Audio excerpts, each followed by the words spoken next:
All right, everyone. Welcome to our newest interview. We have with us today Chip Roy, who is running for Texas Attorney General. Obviously, he's currently a congressman, I guess stepping down from that. But let's jump right into the interview because obviously we only have, 15, 20 minutes that we do these in. And we have a lot of questions for you. Sure. So thank you for being here, first of all. Happy to do it. Yeah, we're glad to have you. This is kind of an interesting interview for me because there has been so much said against you by the grassroots, like they would never vote for you. And at the same time, you have amazing endorsements. And so it was a real conflict for me. And so we're going to get to the heart of all the things we're seeing on social media about you, not an attack, but we just want to hear from you. What is your answer to these accusations? And then I want to get into the meat of it. Like, what are you going to do as Attorney General? Sure. Okay. So let's just start with George Floyd. Mm-hmm. Okay. So I see on social media, I mean, I'm sure you've seen them. There's just all kinds of graphics listing a whole slew of things that you have supported or not supported that we don't appreciate as grassroots. So we'll start with George Floyd. In the summer of 2020, when the country was burning, there was nobody who was out there more actively fighting and defending cops. That's why I'm getting enormous amount of support from law enforcement. With respect to George Floyd, I was highly critical of Floyd and of how a lot of that went down. The only thing I did that has been stretched by a handful of influencers is I retweeted a professor who said that Floyd was a Christian. And in that, I said, well, good. I'm glad he'll know his Heavenly Father. And so that has been turned into somehow as a defender of George Floyd. Okay. So my answer is, I want everybody to know Jesus, and I want everybody to be their Heavenly Father, no matter what mistakes they make in the world. That's it. Okay, first of all, when someone is willing to say the word Jesus, that already puts them up here because most people will say God or something that's less personal. But when you can use the word Jesus, tell me about your faith. I am a Christian, have been since I was 11 years old, 1983. I would tell you that that's evolved over time. My faith got strengthened when I went through cancer. When I had Hodgkin's lymphoma back in 2011, I had a 2-year-old son and a 4-month-old daughter. And that's a wake-up call pretty quick. And my faith has just gotten even stronger since then. And I went to Hyde Park Baptist Church as a member there for 25 years. My wife and I got married there, and this is in Austin. My kids were baptized there, we've since the pastor left. So now we go to a PCA Presbyterian church where a lot of my kids' friends are from the classical Christian school they go to, which is the Regent School of Austin. So faith is a huge part of my belief system. And frankly, and I would say this really quickly, and this is a short podcast, we have got to get this country back to our core founding principles that were rooted in that faith. And this march of Islam that is happening in Texas has got to be stopped. And it's one of the primary drivers for me running for Attorney General. It's definitely something I want to talk about more, is me too. what your plans are. But let's get through this list of other things.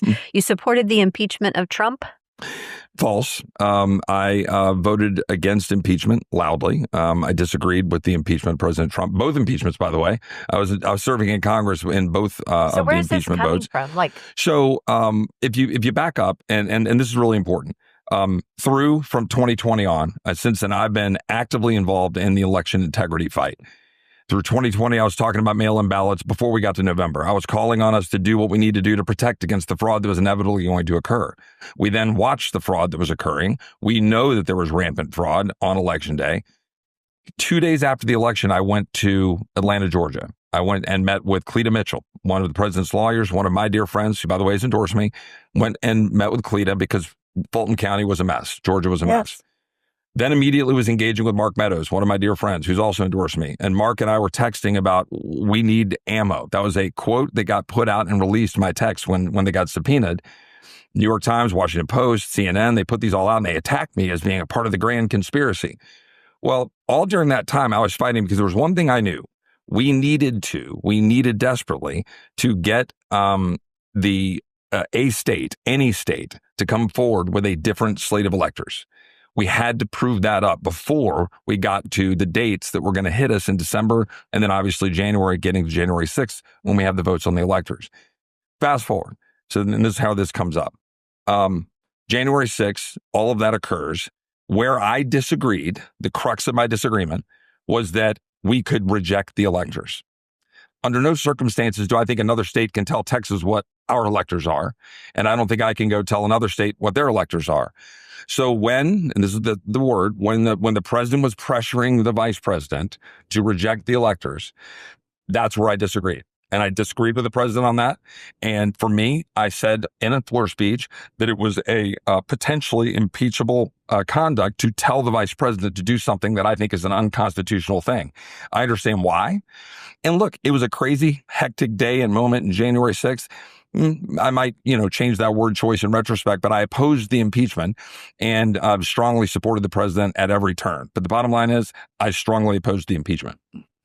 I remember saying that to my husband that day, that the vice president doesn't have the authority to reject the election. That's not the way the Constitution works. So if Fran is backing you up on that, that's pretty solid. Well, that's my view, and it was a strong view, and it was a tough view because I had colleagues and friends and people that took a different position. Mike Lee is a good friend of mine. He took the same position I did. Ted Cruz is a good friend of mine. Who has endorsed me. He took the other position. There was a lot of disagreeing opinions at that time, but and there were strong words that were said. And again, you can kind of debate how you handle it in retrospect. January 6th was a imperfect day in a number of different respects, but here's the bottom line.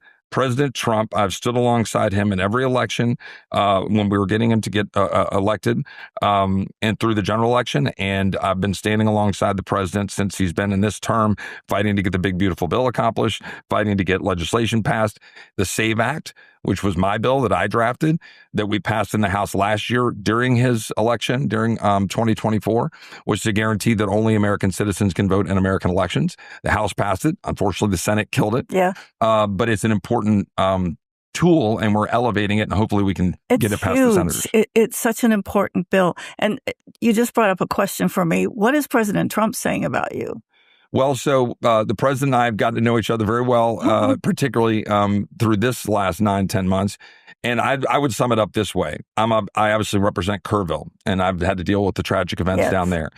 And the president came to Kerrville, and you will remember that was the week after we had just gotten the big, beautiful bill done. In fact, we voted on the big, beautiful bill on the 3rd, and I was supposed to be in Kerrville. The president asked me and others to stay back for the bill signing. So I said, okay, Mr. President, we'll do that. Then I woke up on the 4th to all the floods, and I had to get to Kerrville. So I wasn't there for the bill signing, went to Kerrville. The next week, the president comes, and he was introducing, it was on Fox, it was all the stuff, and he goes around and he introduces all the members, and he gets to Chip, and he goes, Chip Roy, he goes, it's his district, and, Chip and I spent a lot of time together last week on the big, beautiful bill, because, we've been negotiating until 3 a.m. And he goes, he's not easy, but he's good. And I think that kind of summarizes where we are. I think there's a certain level of respect because, look, I represent Article 1. I represent 750,000 Texans, an enormous number of whom love and support the president as I do.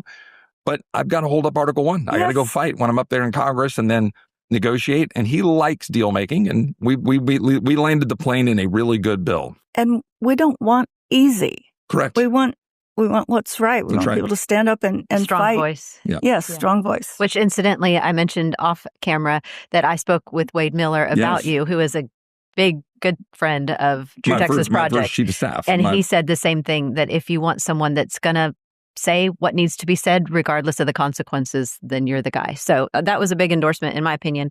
But there are 2 more things I want to get through before we get to the meat of the campaign. You agreed with Mike Pence on the J6ers. So I don't 100% know what that criticism is. What I have done for the J6ers has been actually an enormous amount of work over the last 4 or 5 years. Right after everything went down, I set out immediately going after DOJ, the bad, obviously, DOJ under Biden, pressing them on what was happening with the J6ers, doing inquiries, sending letters to the Department of Justice, pushing my colleagues in the House to try to get information. I think I sent 3 different letters that year trying to elevate the issue because it's a limit when you in that position of what you can do if you don't hold a gavel. So I was pushing our leadership and saying, guys, we need to do more on this. We could never really get a good hearing on it. And they didn't want to have it because they thought it was politically not good. So Marjorie Taylor Greene and I joined with her. We had an unofficial hearing to elevate and bring J6ers forward to be able to put their story forward.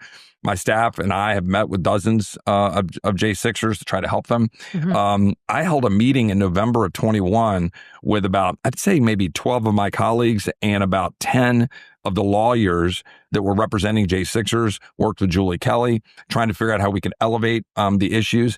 And then, paying attention to the conditions at the jail cells in mm-hmm. DC.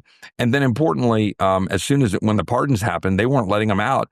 And I was down there with my colleagues at the jail in DC, and we were demanding that they release them. Yeah. So I'm not sure where that's coming from. I think that might go back to my point about some people I think that's getting to the January 6th question about whether you were standing with Pence or not with respect to accepting the electors. In that moment, for me, the vice president had to count the electors. That was where there was the difference of opinion on January 6th. Mm-hmm.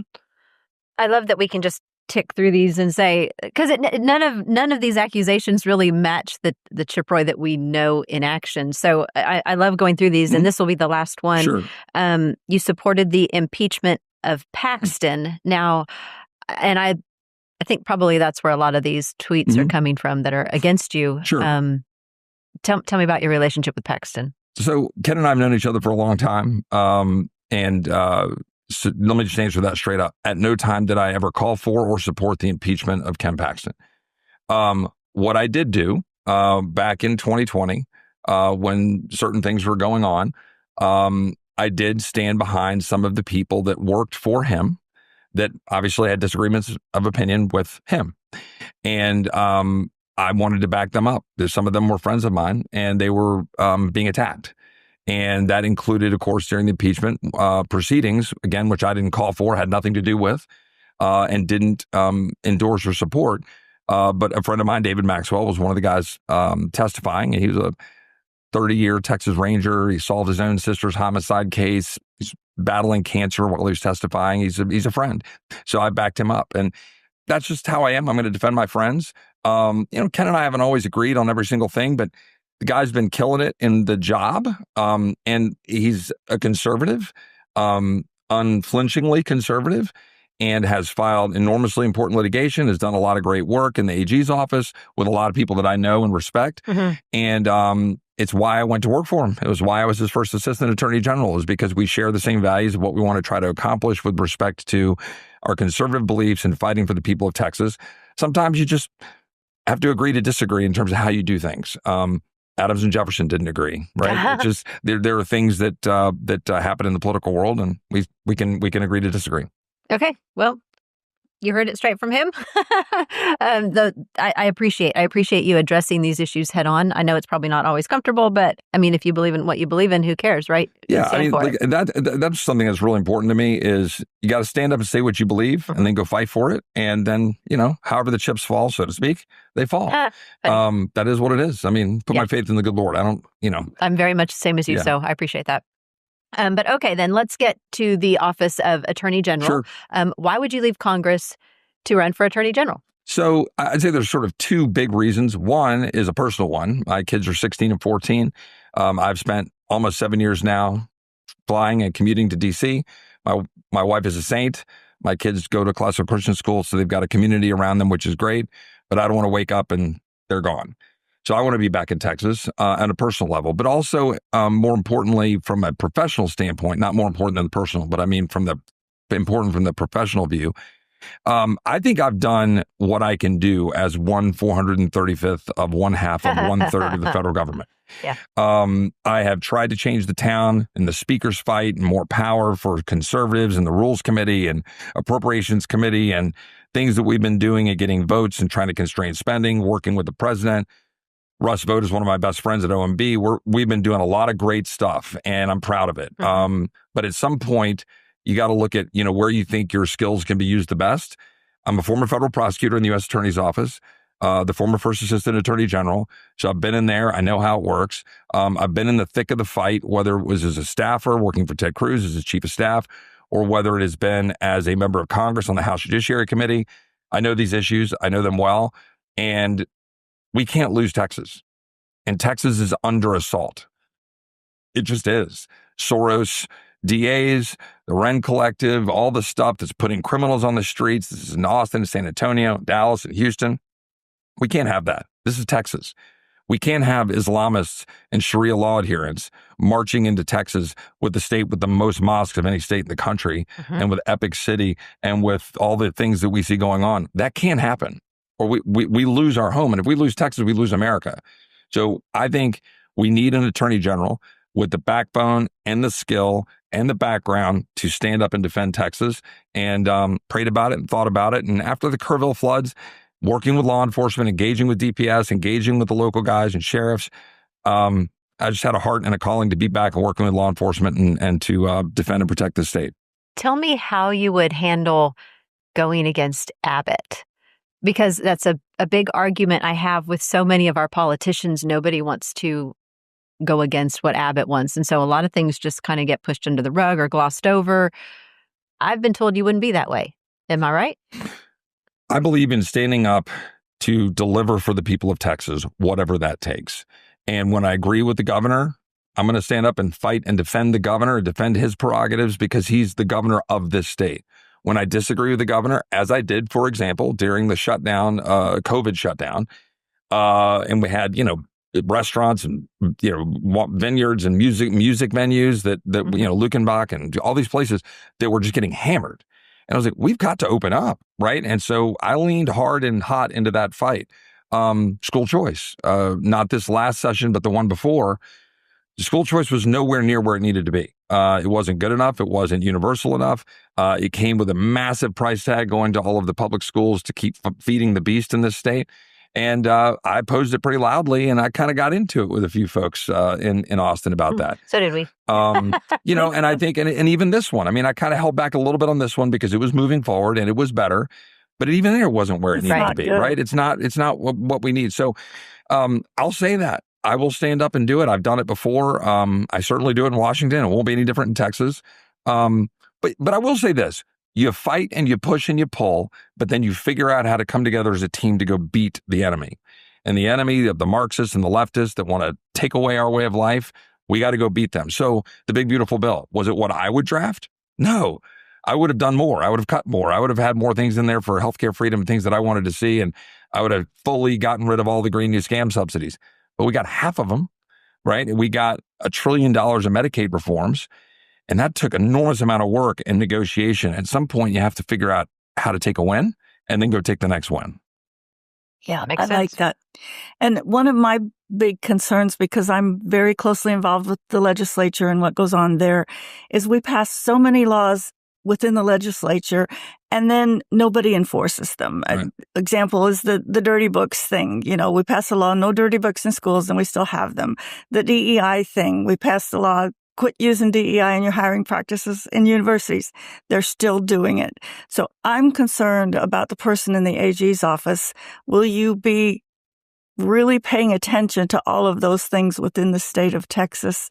And I wonder if your work in Congress has distanced you from what's going on in Texas. Can you talk about how you would deal with that and how you've stayed in touch with Texas politics? Well, I mean, let me answer that first. I stay in touch with Texas politics. I've got so many friends here, pay attention to it. As I just said, engaging on election integrity. I was the only member of Congress to come testify for election integrity in 21 at the session. Yeah. Because this is our home. I used to get in trouble because I'd push the envelope a little bit. They say, well, we're not allowed to do certain things under congressional ethics rules about, when you start engaging with the state stuff. Like, it's a weird. And I'm like, look, guys, I represent Texans and I'm going to fight on this stuff. You guys, that's you're nonsense. A voter in Texas. Right. Exactly. And it's really important. And I've been paying attention to it. I also have kids. I pay attention to the school issues a lot, even though my kids go to a private school. That almost makes me pay attention to them even more. And then I represent so many Texans where they're dealing with school issues and the shutdown stuff, fentanyl, the border, all these issues. Yeah. So I've been in touch in the law enforcement community. But so the answer to your question is, this would be a major priority for me.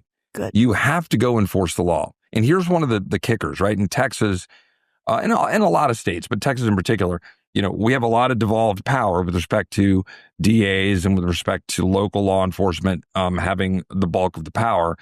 And I think the legislature needs to give, I think, enhanced tools to the AG to be able to go out and carry out some of the prosecutions of crimes and to enforce some of these laws. So, for example, take the Soros DAs and the funding of those guys, and then they let criminals out. I think the AG ought to be able to have original jurisdiction over some of that stuff. I do too. And be able to go in and say, no, Austin, you're not going to let these criminals out. These are Texas streets too. They're not just Austin streets. And I think we ought to have more tools at our, disposal to be able to do that. But I think you can also use the bully pulpit of the AG's office. Like, go straight into those jurisdictions, go into those school districts, go into San Antonio and call out the DA for letting out a criminal that then went on to shoot a cop. Call him out. Do a press conference. Be right in front of his door. Great. Be active doing that. And that's frankly what I've done in Washington. And I would bring that to back to Texas. I love that you say that you would use the bully pulpit, because I think that Paxton has done that very well, and we would hate to lose that powerful voice. Yeah. So that's important. And I think we need to even do it more. And I don't mean that as a criticism. I just think that's the time we're in, right? Yes. Things have evolved and changed. We're in an aggressive time where we need to use that bully pulpit almost daily to highlight the stuff. Take, Brian Harrison, right? Going after A&M. Okay. He graduated from A&M. My wife went to A&M. I love A&M. It's, but they do need to be called out when they've got these ridiculous classes. My kids do 4-H, right? We had this manual, and that the A&M Ag Extension or whatever, I can't remember how it's organized, but they had a hand in this 4-H manual that had this whole section on, it was, woke crap in a section in the 4-H book. And so I've reached out to A&M. It's gone now. Oh, nice. You have to go, put your foot on the gas to go stop all this stuff. Yeah. I think so many times we just roll our eyes and say, oh, it's here too. And we move on because it seems like we're never going to make a difference. But you spoke up and made that difference. And thank you for that. We're probably out of time. I didn't even turn on the timer because I knew we had so many questions for you. And I wanted to give you time to. Well, I'll go as long as you all want, but I don't know what you're able to do. But what I want to know from you before we close is, this is a hard race. Yeah. Like, people love Aaron Wrights. People love Mays Middleton. They've got great records. They love you. So how do people make that determination? Like, what sets you apart from Mays and what sets you apart from Aaron? Well, first of all, I have argued cases in a courtroom as a federal prosecutor.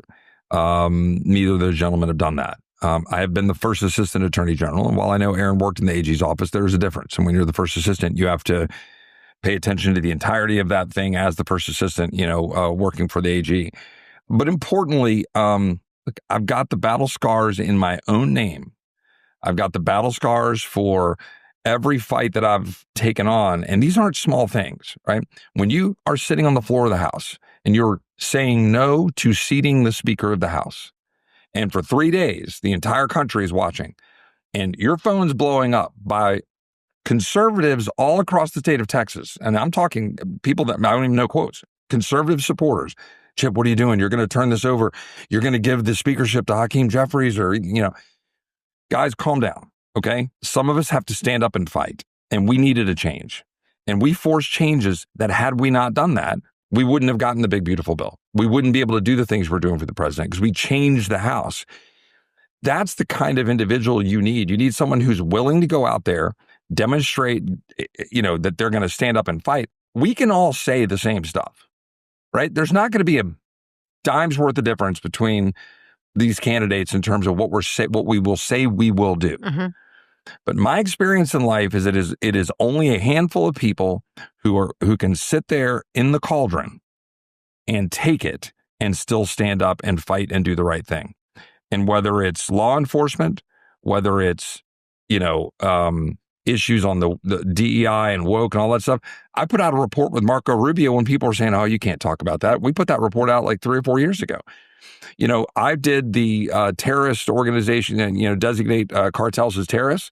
In 2019, I was getting beat up. You can't do that, Chip. That's crazy. President's now done an executive order. Yeah. The SAVE Act. Go down the list of things that I've been out there leaning on. The border security stuff.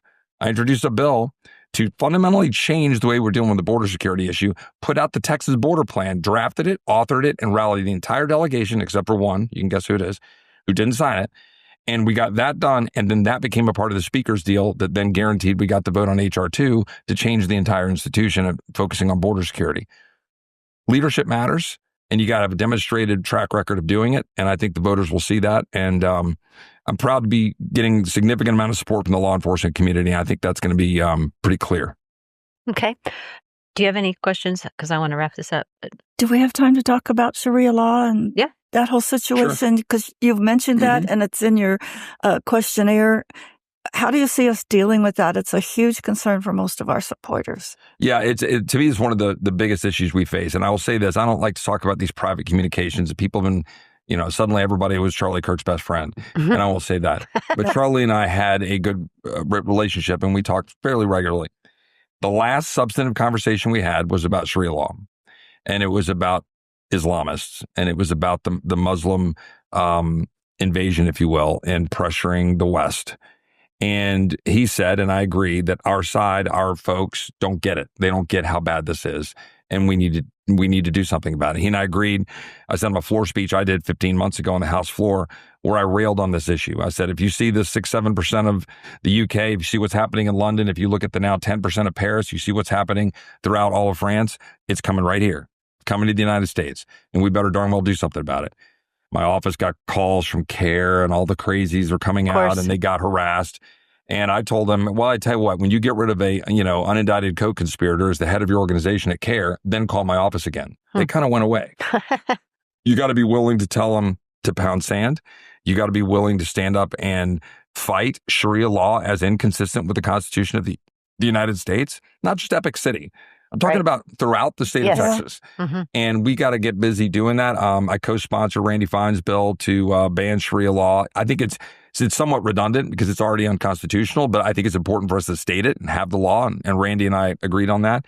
And I'm introducing legislation either today or next week to add a serious vetting process on Sharia to anybody who's coming to the United States for visas or green cards or anything else. And by the way, I think we should freeze all visas and green cards until we get a handle on all this stuff. Oh, yes. And we've got legislation to do that as well. But that's federally. At the state level, at the AG's office, you've got to go in and enforce the law. And Sharia is inconsistent with the law. And so you got to go work with, again, jurisdictionally, got to go work with local DAs, pressure them to go after. We passed the bill that was meant to deal with Epic, but they're still end running a lot of that. But you do have Deceptive Trade Practices Act and other things you can use in the AG's office to go target them. And that's what I would do. And I would use every tool at my disposal plus the bully pulpit. And I think we passed a bill a couple sessions ago that said Sharia law would not be tolerated in the state of Texas. But you have to go enforce it. Right, exactly. As with all of them. We have a lot of bills that are completely ignored, which we kind of touched on earlier. Okay, so before we close, I would love for you to share maybe some of your endorsements, your website, and any last words that we didn't cover that you want to throw in. Sure. I mean, look, people don't know about me. My family came to Texas in the 1850s. My grandfather was the chief of police of Sweetwater, Texas. Died when my dad was 7. He died of cancer. My dad had just been diagnosed with polio. My grandmother is now raising 2 kids, is a single mom in West Texas, and took care of my dad. Took 2 jobs, got him to therapy. He's still alive, 82, and he's still walking. Barely. He's got a walker, but he's still walking. And but she ran for county clerk, became the first woman county clerk in Nolan County, Texas. And I kind of grew up learning from her, and that was kind of my first itch into public service and talking to her. And my great-great-grandfather was a Texas Ranger. I love this state. I love law enforcement. So that's why I want to be the Attorney General. I'm really, really blessed to now have, I think we've got 20 sheriffs and growing that have endorsed me across the state of Texas, including in South Texas, including a Democrat, Benny Martinez, that I worked with all the time on border security stuff.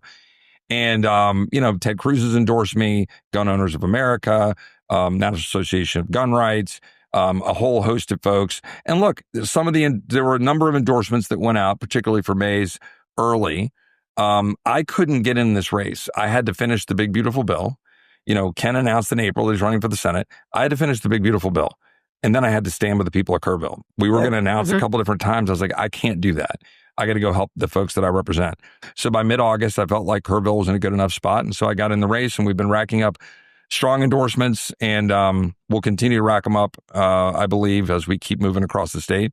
And, I've got give a look at my voting record. It's pretty unassailable. I mean, I've got the 5 or 6 organizations that I'm the top score or the number one rank in terms of conservative, and then a whole bunch of others at A+, all the gun groups, all the life groups, all the fiscal groups, Club for Growth, all the entities that score people, either number one or top 5 or 10 in the House. And so, you know what you're going to get. And, I am enormously blessed to represent the best part, respectfully, of the best state and the best country in the history of the world. And I would just like to be able to take